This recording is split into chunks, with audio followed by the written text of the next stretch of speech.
Bienvenue dans cette nouvelle édition du Non-Stop Info. Au sommaire, l'armée nigérienne subit un revers conséquent de la part de Boko Haram sur l'île de Karamga au large du lac Tchad. Pour préparer une réponse à cette attaque, le président nigérien Mahamadou Issoufou a convoqué les cadres des armées.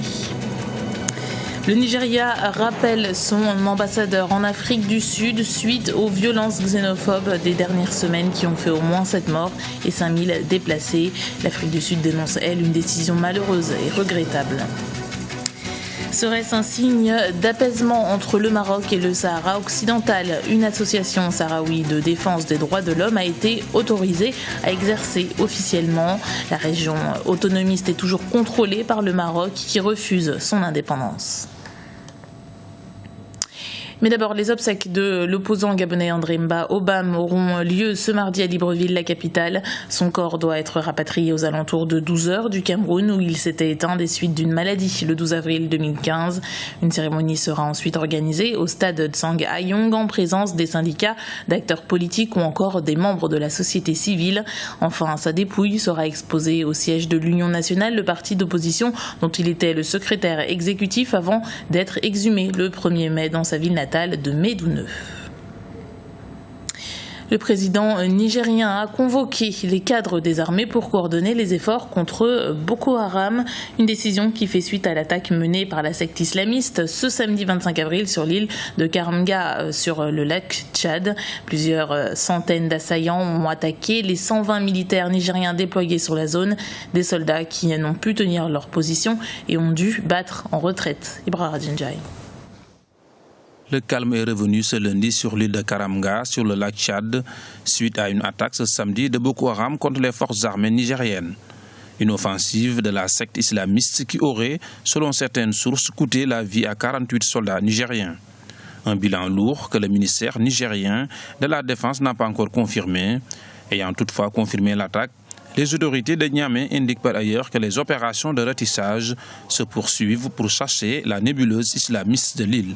La défaite militaire qu'a connue l'armée nigérienne sur l'île de Karamga est la manifestation que Boko Haram a toujours conservé sa capacité de nuisance.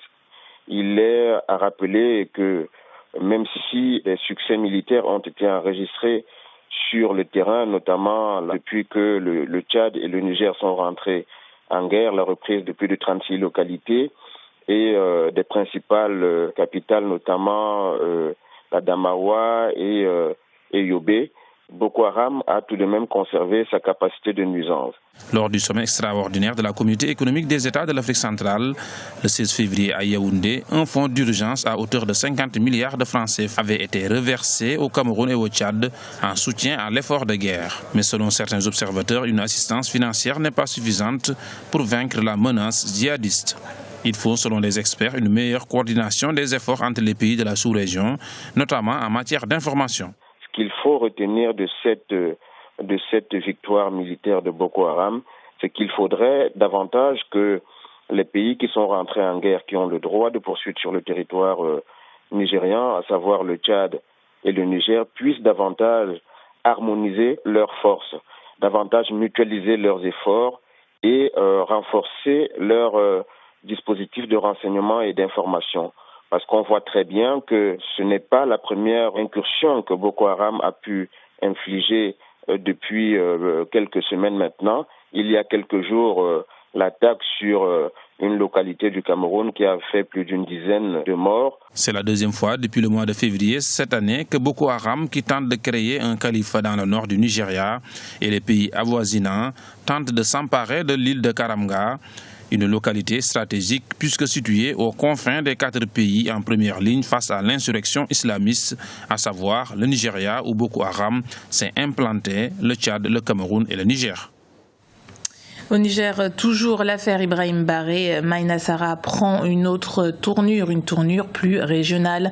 L'ancien président nigérien, arrivé au moyen d'un coup d'État au pouvoir en 1996, avait été assassiné 3 ans plus tard par sa garde rapprochée sur le tarmac de l'aéroport de Niamey, la capitale. 16 ans après les faits, la famille de l'ancien dirigeant veut porter l'enquête devant la Cour de justice de la CEDEAO, la Communauté économique des États de l'Afrique de l'Ouest. La justice nigérienne n'a jusque-là jamais fait toute la lumière sur l'affaire. l'affaire. Un problème inhérent à l'appareil judiciaire sur le continent, comme l'explique l'avocat au barreau de Lomé, Gilles-Benoît Kossi, à Fang-Béti. En Afrique, le problème de l'indépendance et de l'impartialité des juges se pose avec acuité. Généralement, nous constatons que le pouvoir fait pression sur les juges qui n'arrivent pas à dire le droit, qui n'arrivent pas à rendre de bonne, juste et saine justice. Dans ces conditions, les citoyens de la CEDEAO peuvent recourir à la Cour de justice de la communauté CEDEAO qui est compétente pour connaître de tous les cas de violation des droits de l'homme. Ainsi, si la famille de l'ancien président décédé, Maïna Sarah Barré, a bien voulu se référer à la Cour de justice de la communauté CEDEAO qui est basée à Abuja, nous pensons que cette Cour, qui aujourd'hui constitue le dernier rempart de tous les citoyens de la CEDEAO, peut rendre une justice qui puisse être acceptable par les héritiers de Barré Maïna Sarah. Première conséquence diplomatique pour les émeutes xénophobes qui sévissent en Afrique du Sud depuis plusieurs semaines. Des tensions politiques ont éclaté avec le Nigeria. L'ambassadeur nigérian en Afrique du Sud a été rappelé.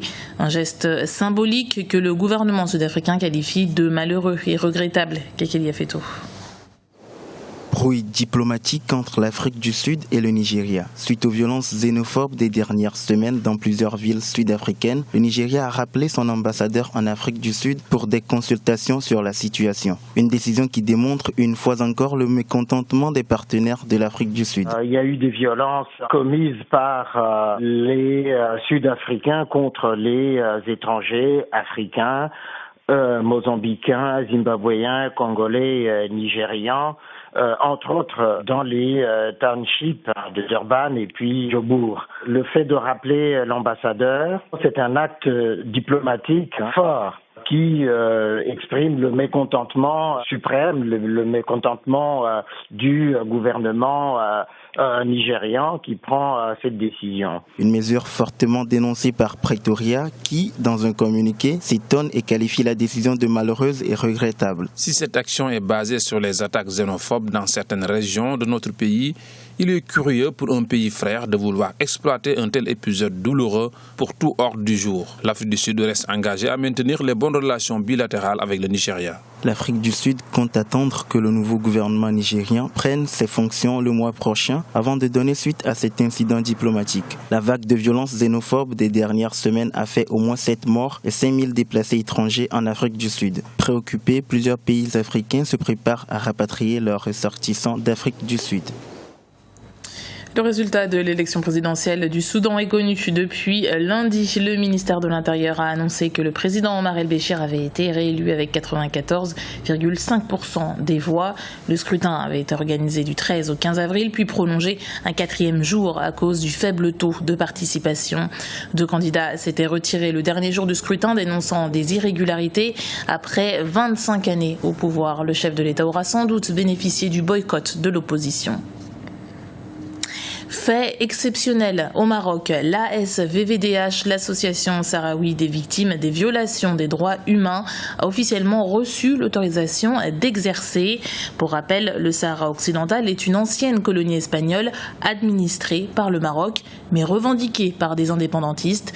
Une indépendance que soutient Alger, tandis que le royaume chérifien propose, lui, une plus large autonomie. Kekeli Afeto. Au Maroc, une association sahraoui indépendantiste a reçu l'autorisation de mener ses activités en toute liberté sur l'ensemble du territoire national. Il s'agit de l'association sahraoui des victimes des violations des droits humains, l'ASVVDH, une première pour le royaume chérifien et qui fait suite à une recommandation émise par le Conseil national des droits de l'homme en 2013. C'est conformément aux engagements du Maroc auprès des Nations Unies. Donc la première association sahraoui a été autorisée il y a maintenant 3 semaines pour exercer au Maroc. Et d'autres autorisations sont également à venir. Donc le Maroc est déterminé à réunir toutes les conditions nécessaires pour la mise en place du plan d'autonomie des provinces du Sud.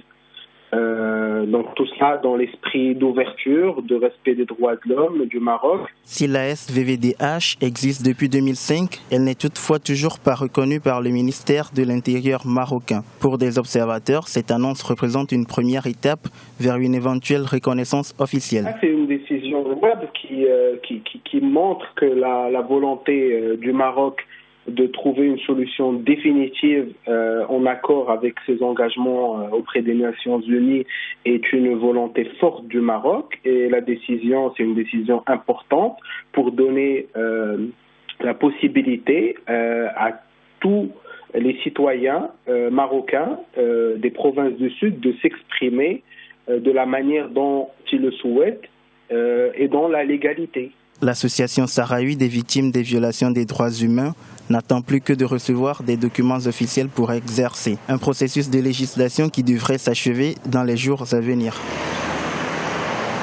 C'était le journal de la rédaction. Merci de l'avoir suivi. Retrouvez dans un instant une nouvelle édition du Non-Stop Info sur Africa 24.